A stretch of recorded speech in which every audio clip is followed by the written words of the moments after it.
Ne oldu? Ayağım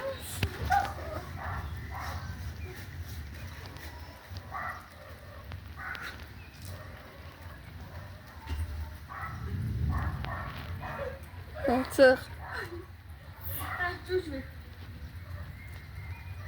Ne oldu? ayaklarım sulu. Hele şey olur. Güzel olan o güzel olan.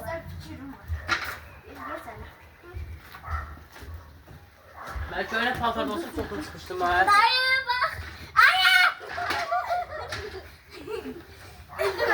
Hadi senle bir geleyim. Ayağımı yüzümü koy.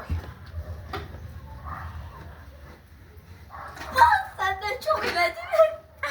Kalk şöyle. Oraya yapışma ne verirler. Dayı eğer kalksam bir manat verirsin.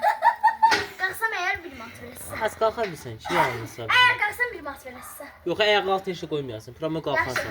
Bir manat verirsin. Hə verirsən. Yoza. Çorap giymek şey. Gördüm. Ayak alttan götürüp betona. Taktik anladım. Hə sən bir pop başa düşməmsən indi qədər. Az ora nə qalxsan ora nə deyirsən boydatdan öyle o. Az söz deyirəm. Orada danışmamışıq, oranı Ha mən danışmamışıq. oran danışmamışam, amma buranı danışmışam səndən. Nə deyim? Heç orada qalxa bilmirsən sözünü açsan. Gəl ora qalxım mən oranı demişim sənə. Lan sen çeli. Üstüne gözler. Eləmə. Neçə saniye dayanabilir? Dur.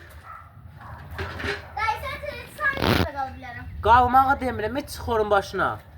Sen ta odadan çıkabilirsin. Problem değil. Çık. Mən çıxıb düşürdüm, indi Çık çık qocalmışam. çık. İndi qocalmışam. Ayağım buranı. Ne bəhanə. Tatlıdan bahane değil valla. Değil. Gel buraya çek. Çek mi? Ben buraya kadar çıksam bir 10 mat versin.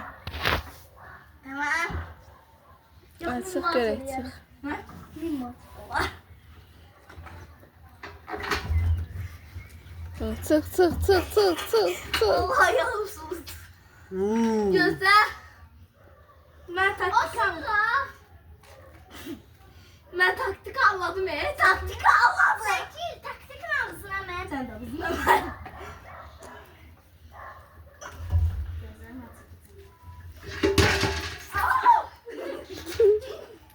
Ne oldu Əbəs? Ördək səni elə ördək. Ay gözler ayağım yum. Ayağı yum, ayağı yüzə tadı pişir düşərsən. Qaç, ay, ay, ma